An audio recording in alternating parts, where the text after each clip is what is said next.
Mateus capítulo 6, versículo 31. Nós vamos ler do 31 em diante. Mateus capítulo 6, versículo 31.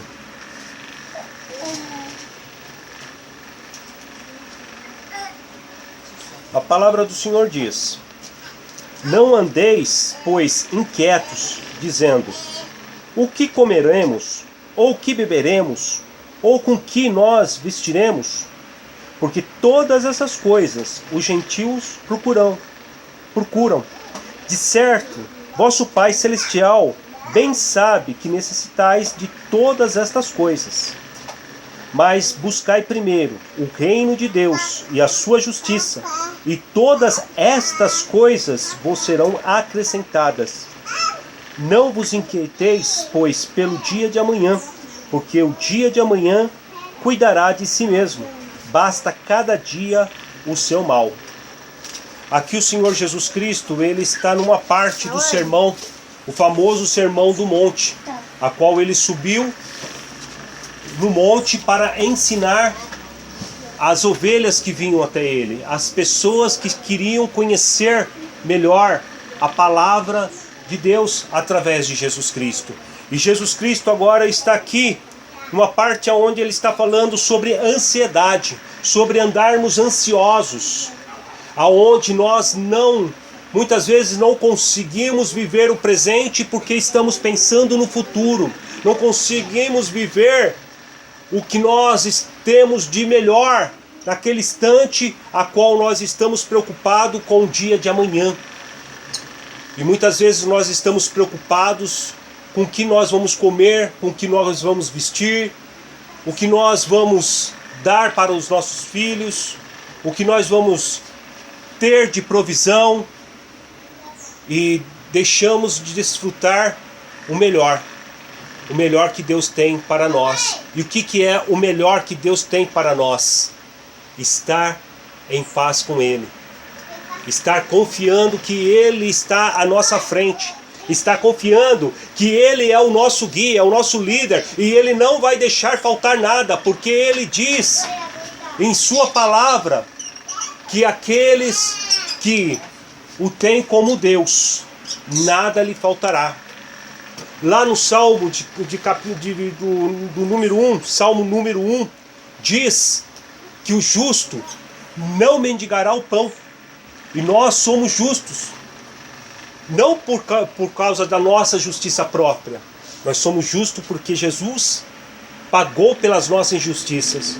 E agora nós somos puros diante de Deus. Nós somos justos. Então não faltará o pão. Não faltará a provisão, não faltará as necessidades básicas desta vida.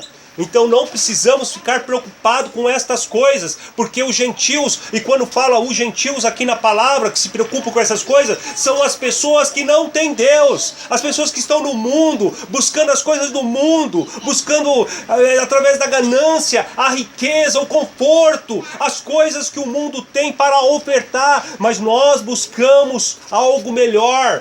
Nós buscamos aquilo que Deus tem para nos dar. E descansamos e confiamos que Deus está à frente. Essa mensagem, ela tem como título: Descansa no Senhor. O título dessa mensagem é Descansa no Senhor. Então nós vamos ver o que é descansar no Senhor. Aquele que descansa em Deus, a primeira atitude que ele tem é uma vida de oração. E o que é uma vida de oração? É nós termos Deus a todo momento em nossa mente. E todo momento nós estamos conversando com Deus. Isso é uma vida de oração. Aqui mesmo, em Mateus, no capítulo 6, o Senhor Jesus Cristo, ele vai explicar sobre oração. A partir do versículo 5. Vamos ler. Mateus capítulo 6, versículo 5. Diz assim: E quando orares, não sejais como os hipócritas, pois que se comprazem em orar de pé nas sinagogas e as esquinas das ruas, para serem vistos pelos homens. Em verdade vos digo que já receberam o seu galardão. Ou seja, já receberam aquilo que eles têm com merecimento por estar fazendo algo à vista dos homens. Porque estão orando para serem vistos, para serem visto como os homens santos, os homens religiosos, os homens que invocam a Deus. Eles querem ser vistos, eles querem ser reconhecidos, eles não querem falar com Deus. Por isso que falam para que todos, oram para que todos possam ver, né? Mas você me pergunta, aí na igreja, aqui agora, nós não oramos? É diferente. Nós oramos porque nós estamos aqui como igreja, congregados, estamos orando ao Senhor como corpo de Cristo. É diferente de nós querermos ser reconhecidos como homens e mulheres de Deus pela força, porque nós queremos que as pessoas vejam que nós somos homens e mulheres de Deus. Então nós estamos toda hora tentando mostrar uma santidade que é uma falsa santidade. O homem e a mulher de Deus, ele não precisa mostrar. As pessoas enxergam sem ela falar. O homem e a mulher de Deus não precisa ficar mostrando e não precisa ficar se preocupando com o que os outros vão pensar ou deixar de pensar, e sim o que Deus vai pensar. Então nós fazemos as coisas diante de Deus, naturalmente. Fazemos as coisas de Deus. Então, aqui o Senhor Jesus Cristo está repreendendo aqueles que ficam nas praças públicas, orando para serem vistos. Versículo 6. Mas tu, quando orares, entra no teu aposento, fechando a tua porta, ora a teu pai que está em secreto. E o teu pai que te vê em secreto te recompensará publicamente. Então Deus, Ele quer que nós façamos as coisas para Ele em secreto. Não importa a nossa condição de vida, não importa o que as pessoas pensam de nós ou deixam de pensar, nós devemos ter a nossa comunhão com Deus. É com Deus. A nossa comunhão é diretamente com Deus. A nossa oração é diretamente a Deus. O homem pode muitas vezes nos apontar e falar assim: essa daí é uma mulher de Deus, esse daí é um homem de Deus. Eu conheço a vida desse fulano aí. O homem pode nos apontar, nos acusar, nos condenar. O homem pode dizer que nós não temos nada de Deus, mas Deus conhece o nosso coração. E Deus sabe da nossa sinceridade. Muitas vezes aquele que parece que não tem nada de Deus é o que tem mais intimidade com Deus. E aquele que parece que tem a intimidade com Deus, porque se reveste de uma santidade, mas por dentro é podre. Por dentro ele está torcendo para que o irmão caia. Por dentro ele está torcendo para tudo que ele fala contra os outros aconteça, para ele falar: eu não disse.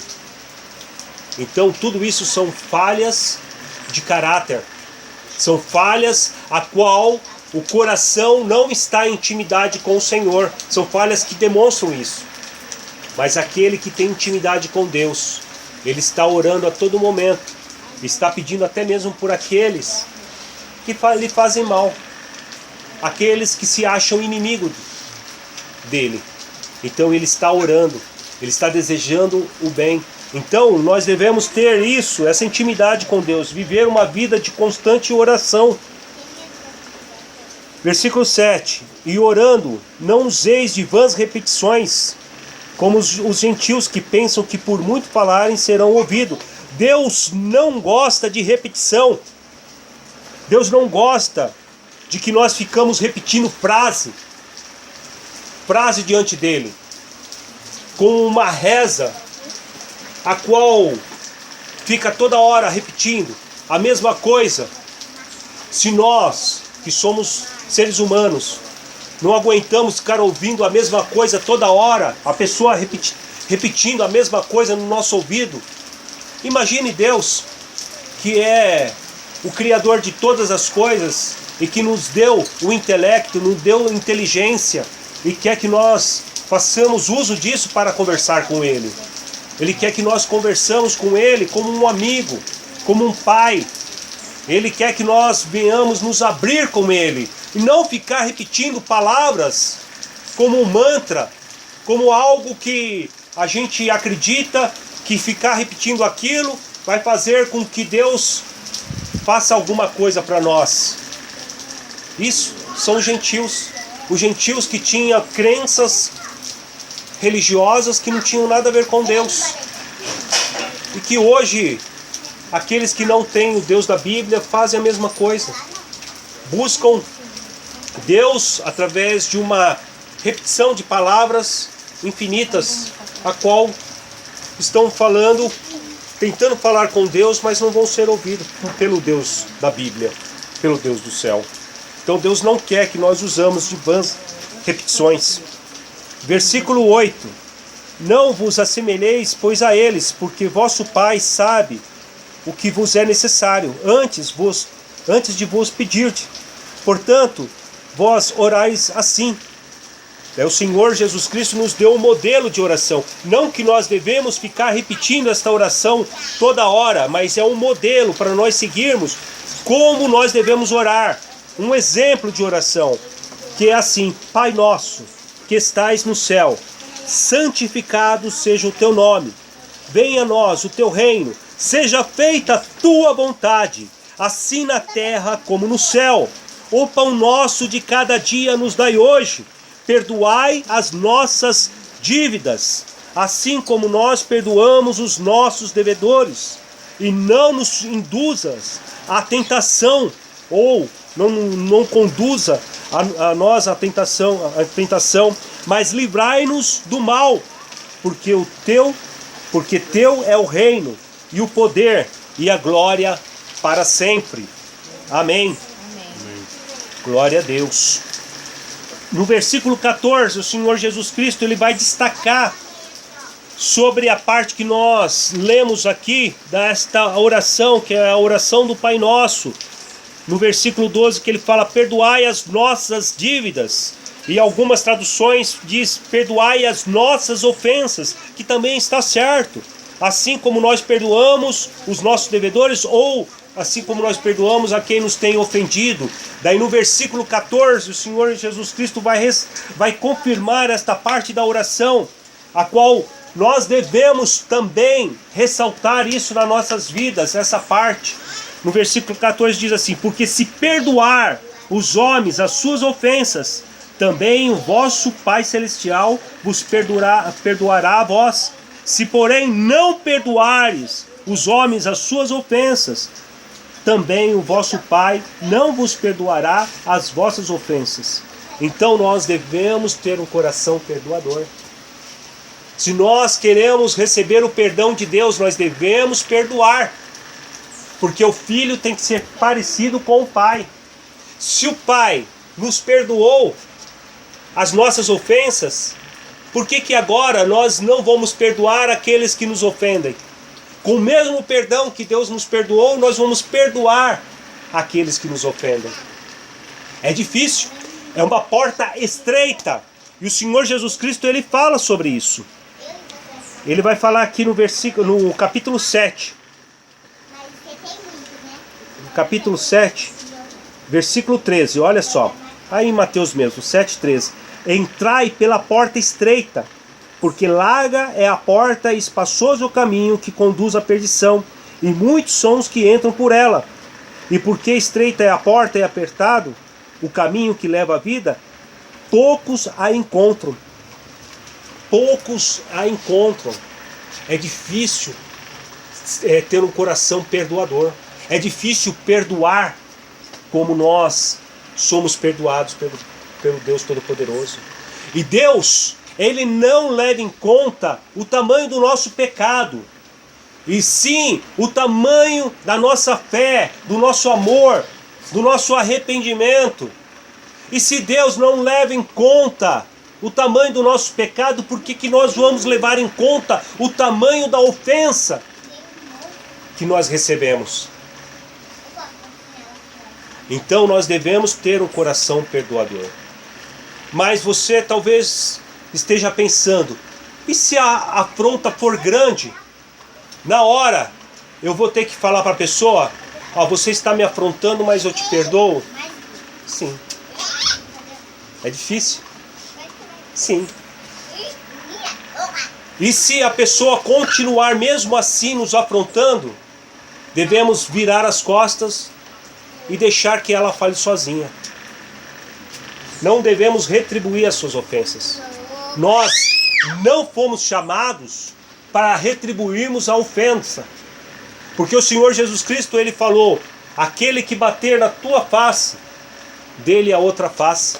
Isso é literal? O Senhor Jesus Cristo está nos chamando para ser masoquistas, para nós apanharmos? Não. Isso é uma forma simbólica para dizer, se alguém te ofender, ofereça outra face. Não entre no jogo da pessoa que está te ofendendo. Não seja você aquele que vai estar rebatendo na altura a pessoa. É difícil, é estreito, mas são poucos que entram por esta porta. Por isso que o Senhor Jesus Cristo falou, quem quer vir após a mim, tome a sua cruz e siga-me. Então nós temos uma cruz. E qual que é a nossa cruz? Negarmos a nós mesmos. Porque nós vamos querer sim rebater na altura, na hora ali. Vai ser uma coisa difícil, muito difícil. Literalmente uma cruz. Né? Uma cruz. Então é esse o proceder nosso. E o Senhor Jesus Cristo, ele diz aqui também, em Mateus, no capítulo 6, versículo 32, porque todas essas coisas, o que são todas essas coisas? Nós já lemos, a ficar inquietos, preocupados com o dia de amanhã, preocupados com o que vai comer, com o que vai vestir, porque todas essas coisas procuram gentios. De certo, vosso Pai Celestial bem sabe do que necessitais. De todas essas coisas. Daí, para meditarmos melhor nesse versículo, eu peço para que vocês abram em Tiago, no capítulo 4. Tiago, capítulo 4, lá no finalzinho.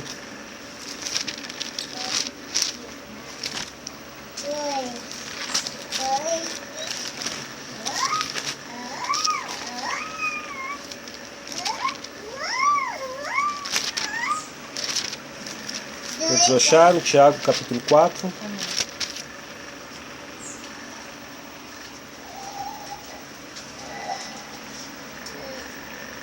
Então os gentios se preocupam com estas coisas. E eles vivem dessa maneira. Tiago 4, versículo 1. De onde vêm as guerras e pelejas entre vós? Porventura não vem disto, a saber, dos vossos deleites, que os vossos membros guerriam? Cobiçais e nada tendes. Matais e sois invejosos, e nada podeis alcançar. Combateis e guerreais, e nada tendes, porque não pedis. Pedis e não recebeis, porque pedis mal, para gastardes em vossos deleites. Então, quando nós temos essas atitudes, nós estamos tendo as mesmas atitudes daquelas pessoas que não têm Deus. Então nós pedimos as coisas em oração, os nossos deleites, e nós não recebemos. O que é pedir as coisas para o nosso deleite? É quando nós pedimos as coisas para Deus, porque nós queremos ser reconhecidos na frente das pessoas.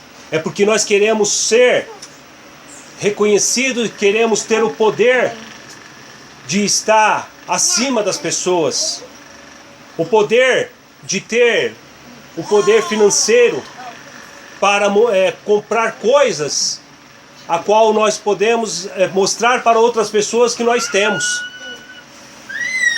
Então, quando nós pedimos dessa forma para o nosso deleite, para que nós venhamos ser reconhecidos de forma egoística, as nossas orações não são atendidas. Mas quando nós pedimos para que através de nós Deus possa agir para beneficiar o nosso próximo, que através de nós Deus possa agir para que Ele seja reconhecido, para que Ele seja glorificado, para que as pessoas enxerguem o poder de Deus através das nossas vidas e queira Deus. Quando nós pedimos assim, nós recebemos, porque Deus sabe no que está direcionado o nosso coração. Mas quando nós pedimos para sobressair, para estar acima de alguém, ou para que alguém que pisou no nosso calo, ou alguém que nos ofendeu, venha agora ver o quanto nós estamos acima dela, quando nós pedimos dessa forma egoística, nós estamos contrariando os ensinamentos do Senhor e não recebemos. E eu pergunto para vocês, a maioria das igrejas não estão ensinando o contrário do que o Senhor Jesus Cristo nos ensina. A maioria das igrejas não estão pedindo para que nós venhamos ser gananciosos e pedirmos as coisas para Deus. E vem com essa teologia chamada teologia da prosperidade, aonde nós temos que dar o nosso melhor, aonde nós temos que dar para receber, para que nós possamos ter muitas coisas. Isso tudo é ensinamento falso. Isso tudo conduz o homem à ganância. E eu quero ressaltar isso, lendo com vocês a carta de Paulo a Timóteo, em 1 Timóteo, um pouquinho aí para trás. 1 Timóteo, capítulo 6, versículo 8 a 10. Olha só.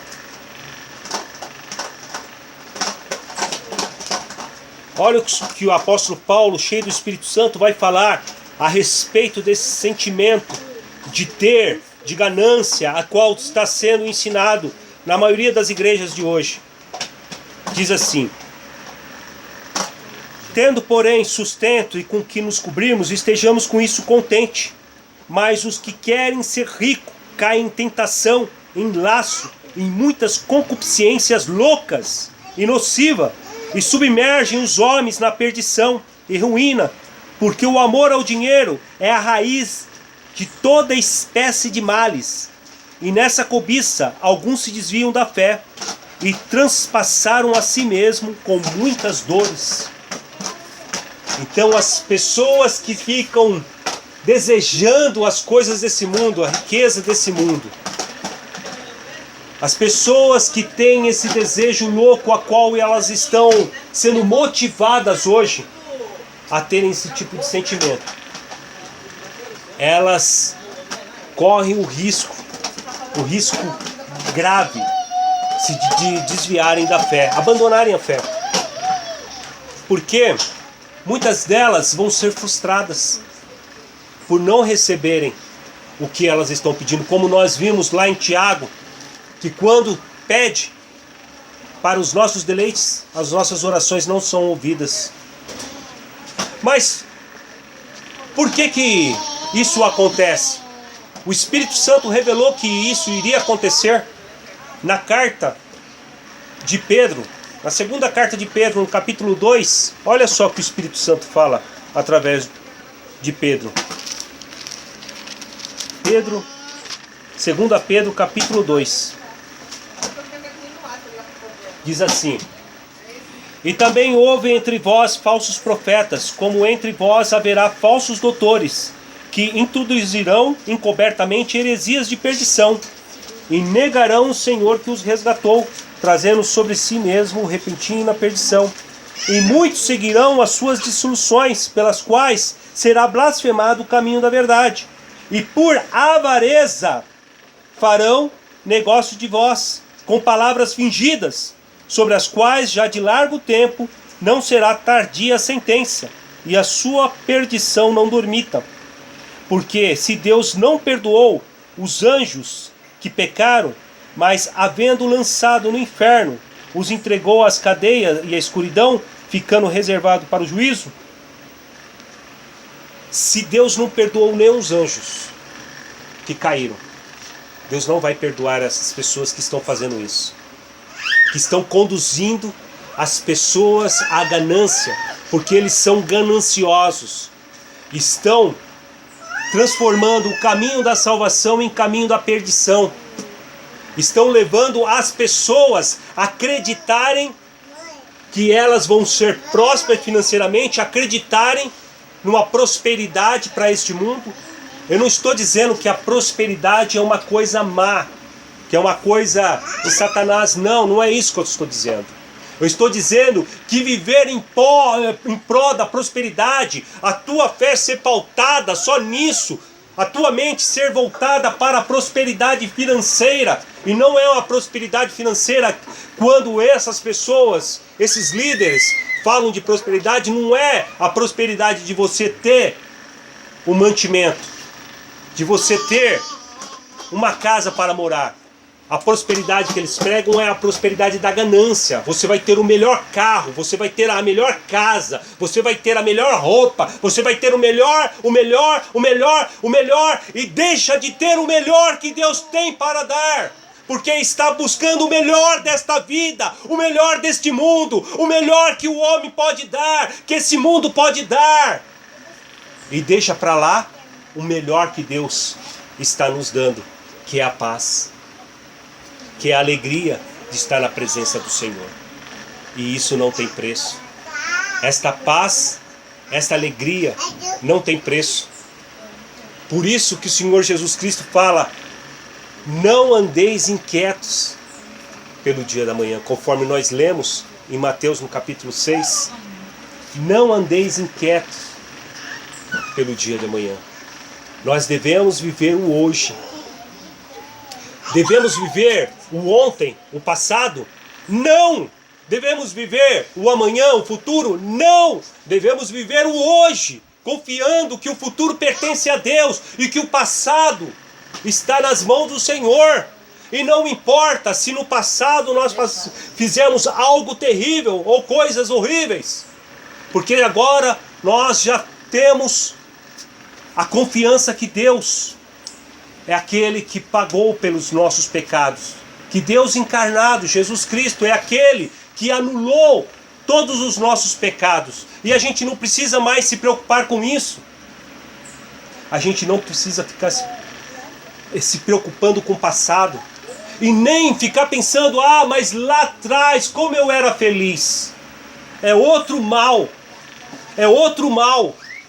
quando nós vivemos pensando no passado: ah, mas lá no passado as coisas eram diferentes. Lá no passado eu era feliz, eu tinha amizade de fulano, de beltrano, de cicrano. Ah, fulano estava vivo, a fulana estava viva. Glória a Deus pelo teu passado maravilhoso. Mas ele não deve ser a corrente no teu pé para que você não viva o hoje.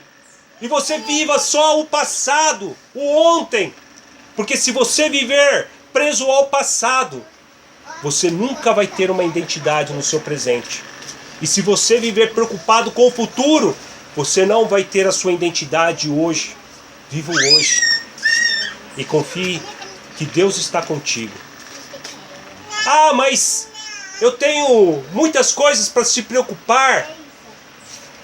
Entregue tudo isso na mão do Senhor. Ah, mas eu entrei num caminho torto e agora eu não consigo sair desse caminho torto. A minha vida está complicada. Entrega isso na mão do Senhor. Ah, mas eu estou devendo. Ah, mas eu tô todo comprometido, porque eu não vejo perspectiva nenhuma de vida para mim. Entrega tudo isso na mão do Senhor. Viva o agora. Viva a tua comunhão com Deus. Viva uma vida de oração. Se concentre em Deus. Se teu corpo faz você pecar por algum vício, entregue isso na mão do Senhor. Mas que isso não seja a parede que vai te impedir de ter a comunhão com Deus. Porque Deus não está preocupado com o teu vício. Deus não está preocupado com o teu dia de amanhã. Porque tudo isso está debaixo do domínio dEle, do poder dEle. Deus quer a tua atitude hoje, o teu coração voltado para Ele a todo instante. E aonde você estiver, Não importa, esteja com a mente firmada em Deus. Se teus pés fazerem você pecar, mesmo que teu pé vai te levando para o mau caminho, o caminho do erro, a tua mente esteja voltado para Deus. Deus, não permita que isso aconteça. O meu corpo está me conduzindo, mas eu estou aqui agora em oração. Deus, não permita. O Senhor Jesus Cristo, na noite que iria ser entregue, ele estava orando e ele falou: o espírito é forte, mas a carne é fraca. O espírito está pronto, mas a carne é fraca. Ele veio com a missão. Ele veio com a missão de pagar pelos nossos pecados. Mas a carne ali não queria. Tanto é que ele estava num momento de tanto estresse, que ele estava suando sangue, pedindo para Deus: se possível, afasta de mim esse cálice. Mas que seja, se não for possível, que seja feita a tua vontade. No corpo ele não queria fazer aquele sacrifício, mas no espírito dele, ele estava feliz por estar cumprindo a vontade de Deus. O próprio Deus encarnado, feito carne e osso, ali como ser humano agora, que a palavra diz que ele se esvaziou de toda a sua divindade. Ele estava sofrendo essa luta. Se o Deus encarnado sofreu essa luta, nós também vamos sofrer essas lutas. Muitas vezes, nós vamos estar lutando conosco mesmo. E como eu já li em cultos passados aqui, eu até vou reler hoje. Vamos ver Gálatas 5,16. Fala sobre essa luta. Esse versículo ele expõe muito bem a luta que nós temos conosco mesmo. Digo, porém, andai em espírito, e não cumprireis as concupiscências da carne, ou a vontade da carne.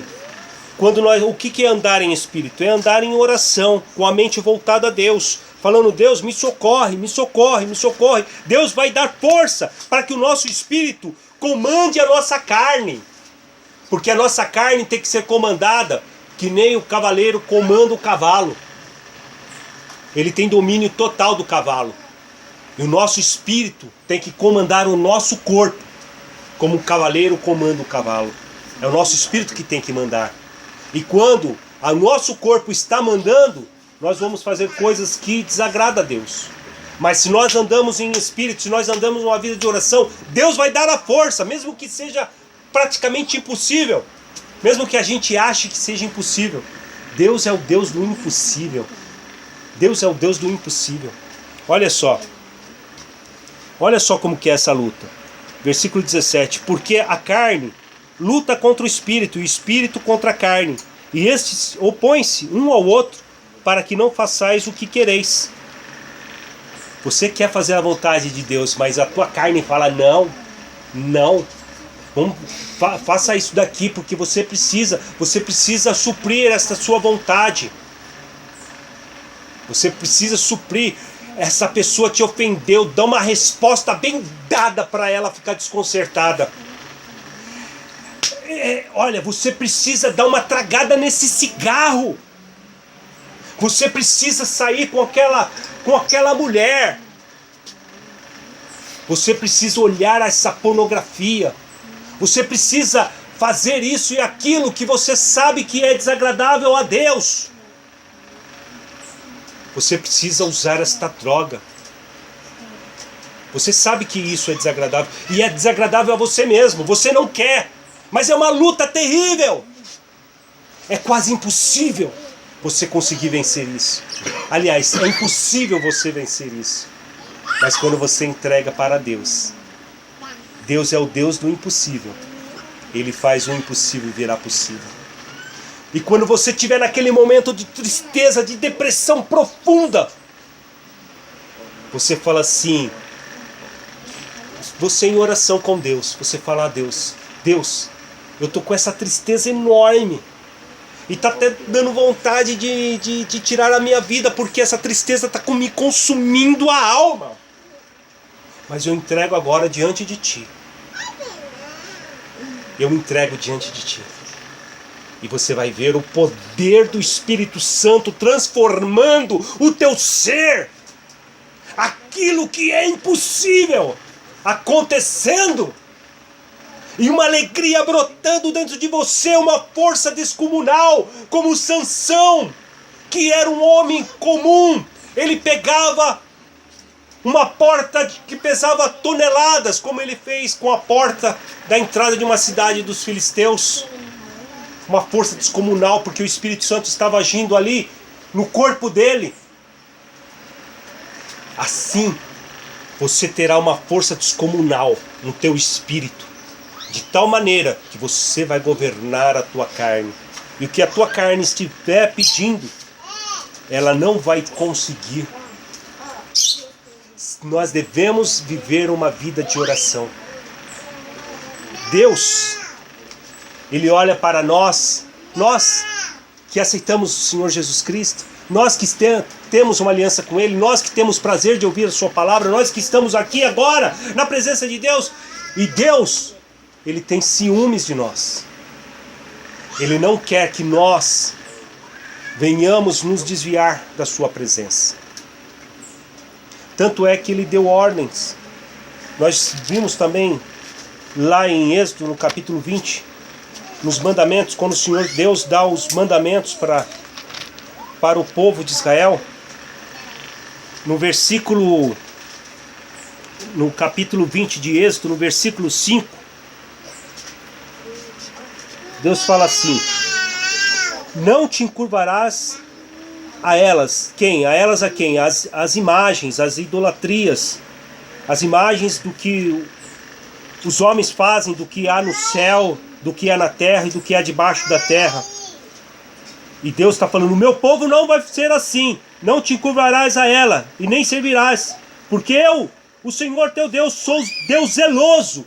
E Deus zeloso aqui significa Deus ciumento. Eu tenho ciúmes de você, você é minha propriedade, eu amo você e eu não quero dividir você com nada que não seja eu mesmo. Deus é um Deus ciumento, um Deus zeloso. Êxodo capítulo 5. Que visito a iniquidade dos pais nos filhos, até a terceira e quarta geração daqueles que me odeiam. Então aqueles que odeiam a Deus, Deus vai visitar a geração daqueles que odeiam a Deus. Deus é um Deus zeloso, mas Deus é um Deus que também Ele comete justiça na vida daqueles que odeiam a Ele. E quando a pessoa se levanta contra Deus, Deus, Ele visita até a terceira e quarta geração. Mas e se essa terceira e quarta geração se arrepender? Por que eu estou falando disso? Eu estou falando que nós devemos amar a Deus porque Deus é um Deus zeloso e nos ama. Nós devemos ser fiel a Deus. E por que eu estou agora entrando nisso? Porque o versículo está entrando nisso e eu quero falar sobre isso, porque o Espírito Santo está me dando essa direção de falar sobre isso. Que Deus, Ele faz justiça contra aqueles que odeiam a Ele, até a terceira e quarta geração. Nisso a gente vê pessoas que estão passando por dificuldades e odeiam a Deus mesmo assim. Dificuldades que eu digo não é dificuldades físicas, nem dificuldades financeiras, mas sim dificuldades aonde elas perderam a identidade. Elas não conseguem ter paz com Deus. Por quê? Porque elas odeiam a Deus. Então isso é algo que vem como hereditário. Mas isso pode ser quebrado? Pode ser quebrado? Quando uma pessoa resolve odiar a Deus, o filho dela nasce. A justiça de Deus permanece ainda no filho, no neto e no tataraneto, que é a terceira e quarta geração. E isso pode ser quebrado? Pode ser quebrado, porque Deus é um Deus de amor. Jeremias 3:29.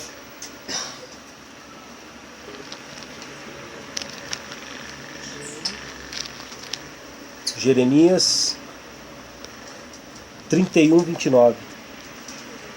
Jeremias capítulo 31, 29. versículo 29. Diz assim: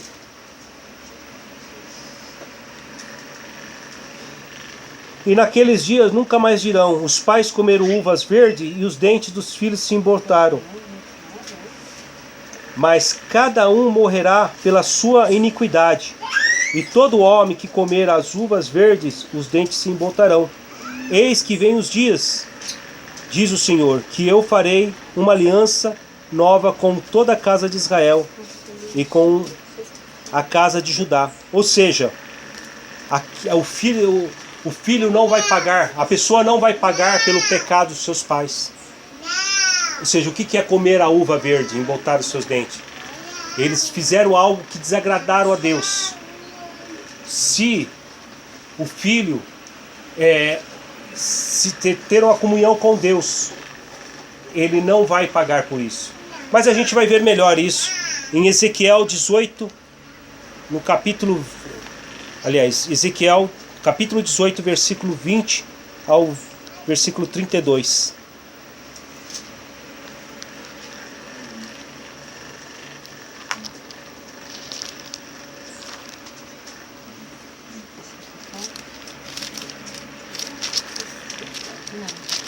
Ezequiel o quê? Ezequiel capítulo 18, versículo 20. Se não está contando, está revirando. Capítulo 18. Aqui vai falar melhor, né? Daí a gente viu lá as uvas verdes, porque é um versículo que está relacionado. Mas esse versículo aqui, ele vai especificar melhor o que eu estou trazendo para vocês. Diz assim: a alma que pecar, essa morrerá. O filho não levará a iniquidade do pai, nem o pai levará a iniquidade do filho. A justiça do justo ficará sobre ele, e a impiedade do ímpio cairá sobre ele. Mas se o ímpio se converter de todos os pecados que cometeu, e guardar os meus mandamentos e estatutos, e proceder com retidão e justiça, certamente viverá, e não morrerá. De todas as transgressões que cometeu, não haverá lembrança contra ele. Pela justiça que praticou, viverá. Desejaria eu, de qualquer maneira, a morte do ímpio? Diz o Senhor Deus. Não desejo, antes que se converta dos seus maus caminhos e viva. Mas desviando-se o justo da sua justiça, e cometendo a iniquidade, fazendo conforme todas as abominações que faz os ímpios, porventura viverá? De todas as justiças que tiver feito, não se fará memória na sua transgressão com que transgrediu, e no seu pecado com que pecou. Neles morrerão. Ou seja, Deus não tem prazer na morte do ímpio, daquele que faz maldade, porque Deus quer que todos se convertam. Mas aquele que fez as coisas certas, mas agora está fazendo tudo errado, porque ele fez as coisas certas no passado, agora ele vai viver? Não. Vai ser esquecido tudo que ele fez e vai ser contado o que ele está fazendo de mal. Ele vai ser contado como qualquer outro que não tem Deus, porque ele está negando a Deus para viver a sua vida de qualquer maneira. Então Deus, ele apaga todas as nossas iniquidades quando nós estamos com o coração voltado a Ele. Mesmo que a gente ainda esteja no vício da carne, que a gente não consiga se libertar de alguma coisa, o Espírito Santo vai nos dar força para nos libertar, porque nós não queremos mais. Mas aquele que não está nem aí, fala: eu não quero saber de Deus, não estou nem aí com esse Deus, esse sim vai receber o juízo de Deus. E aquele que anda no caminho de Deus e fala assim: agora eu não ando mais, não quero saber mais de Deus, eu vou viver minha vida de qualquer maneira, esse vai ser esquecido tudo o que ele fez na presença do Senhor, porque lá em Isaías diz que a nossa bondade, a nossa justiça é como um trapo de imundícia diante de Deus. E sabe o que é um trapo de imundícia? É um pano que as mulheres usavam nos dias de menstruação. E também o trapo de imundícia era chamado para o leproso que colocava sobre a sua ferida, para que o pus não ficasse escorrendo. Então a nossa justiça é isso diante de Deus. Mas quando nós temos o coração voltado para Deus e nós fazemos as coisas boas, Deus leva em conta. Porque Deus é um Deus extremamente bom. E a nossa bondade perto da bondade de Deus some. Mas quando o nosso coração está em Deus, Deus, Ele reconhece cada ato nosso, cada esforço nosso. E não importa a situação que nós estamos passando. Não importa. Não importa se nós estamos na prova, aonde estamos lutando com a nossa carne. Não importa. Deus olha para o nosso coração.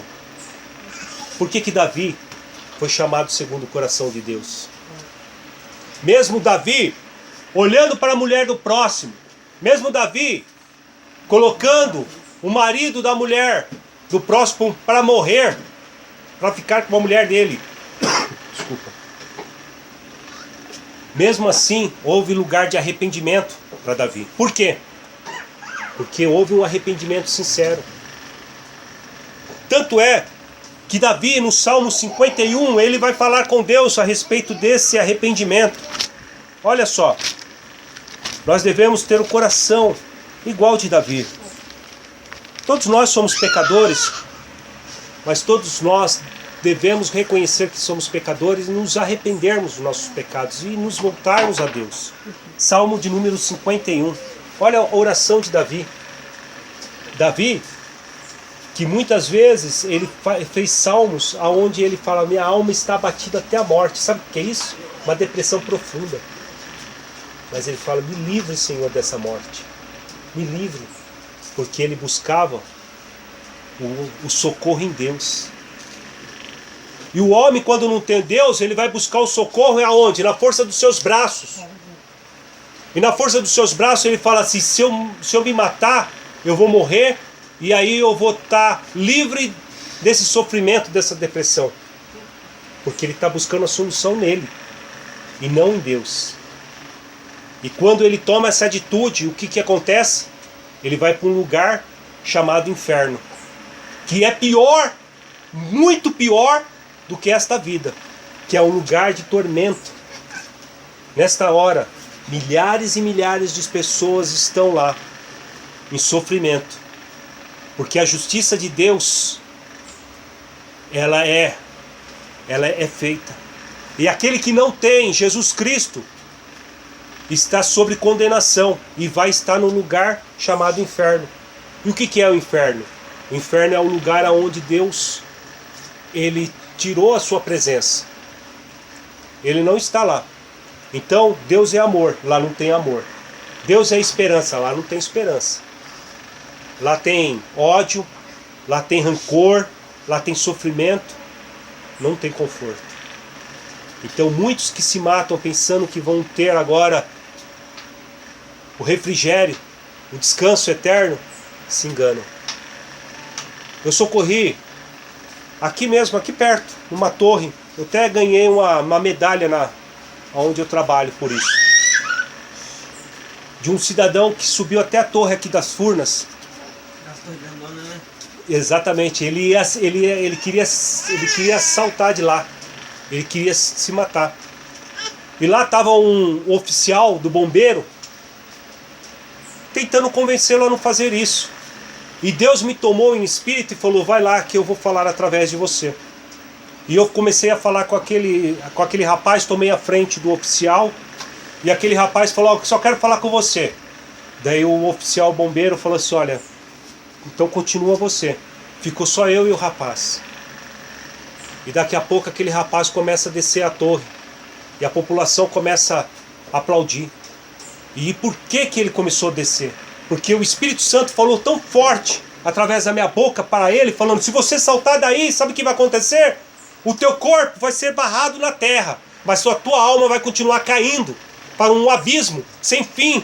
E vai parar num lugar chamado inferno. E ali você vai ter um sofrimento eterno. E tudo que você acha que você está sofrendo não é nem um pouquinho do que você vai sofrer lá. Porque a dor que você vai sofrer é bem maior. E a nossa alma é responsável por todos os nossos sentidos.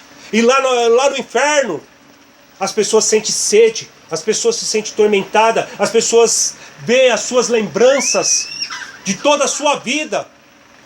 passando na sua cabeça e ela não consegue sair dali, porque ali é um lugar de tormento. Deus não está ali para consolar. Ela não tem mais a esperança de ter o consolo de Deus. E aquele rapaz, certamente ele começou a se sentir todo arrepiado, porque o Espírito Santo começou a convencer ele disso. E ele desceu daquela torre. E eu falei, busca uma igreja. Busca Jesus Cristo, se firme com Jesus Cristo. Davi, ele cometeu pecados terríveis. Mas ele teve um arrependimento grande. Olha só o salmo a qual ele está arrependido. Tem misericórdia de mim, ó Deus, segundo a tua benignidade. Apaga as minhas transgressões, segundo a multidão das tuas misericórdias. Lava-me completamente da minha iniquidade.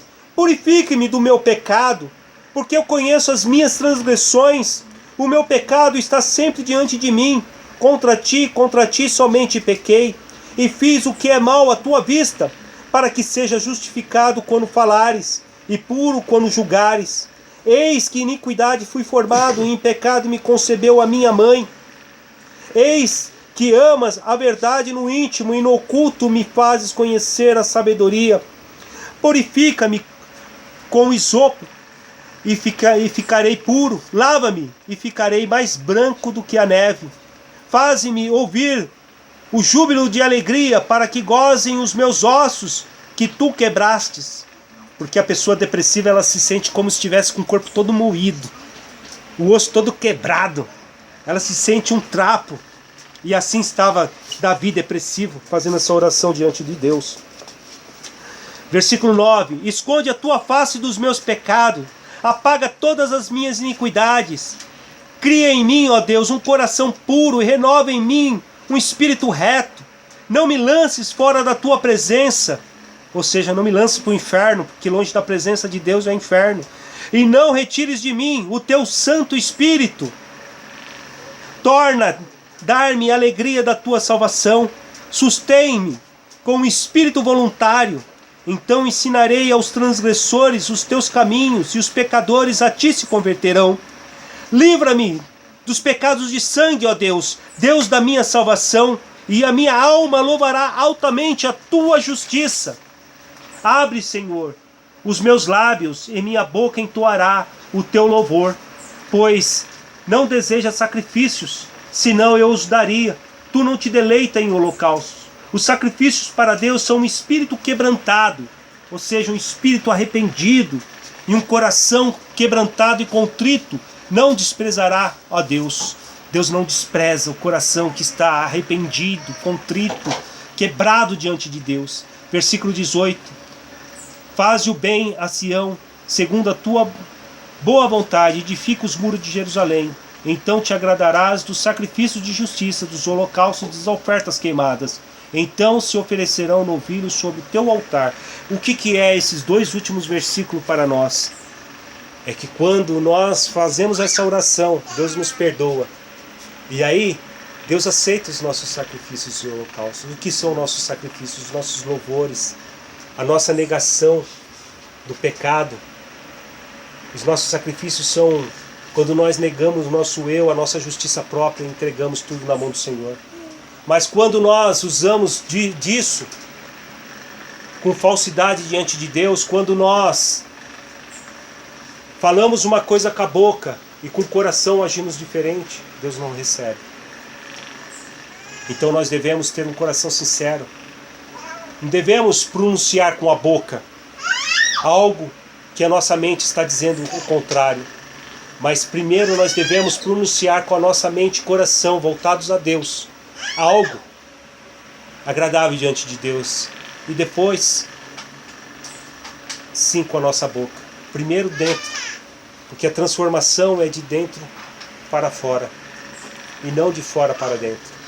E hoje há muitos que estão sendo ensinados, infelizmente, dentro de muitas igrejas, de que a transformação é de fora para dentro. Tem que ter um cabelão, a mulher tem que ter um vestidão, o homem tem que usar terno e gravata, e o coração é podre. Não tem amor ao próximo. Usam a Bíblia debaixo do braço, mas não tem amor às almas. Não tem amor às pessoas que estão sofrendo neste mundo, que estão morrendo, padecendo, porque não conhecem o amor de Deus. Vem a pessoa caída e passa como se não tivesse ninguém, como a parábola do samaritano, que passou o sacerdote, passou o levita, passaram os homens de Deus diante da pessoa que estava caída, e quem que socorreu?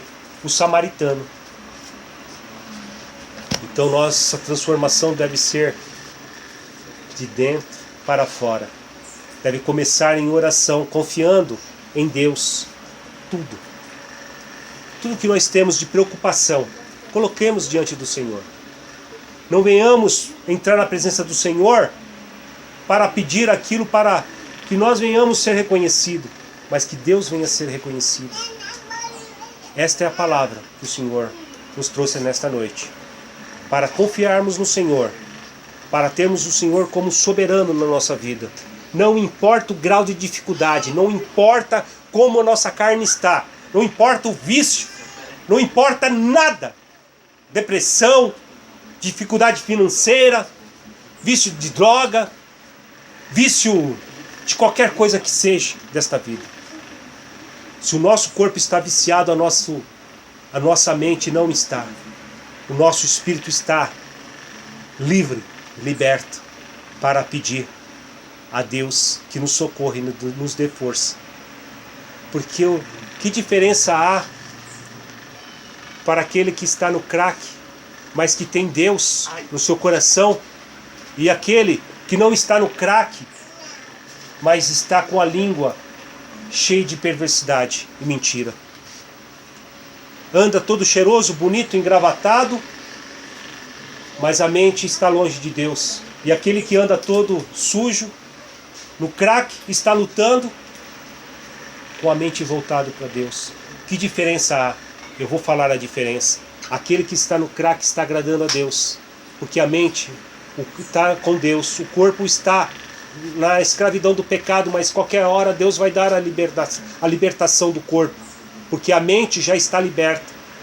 E aquele que está todo engravatado, todo bonito, falando coisas bonitas, mas a mente não está em Deus, está no mundo, está nas coisas mentirosas desse mundo, esse está com a mente aprisionado, embora o corpo esteja aparentemente livre.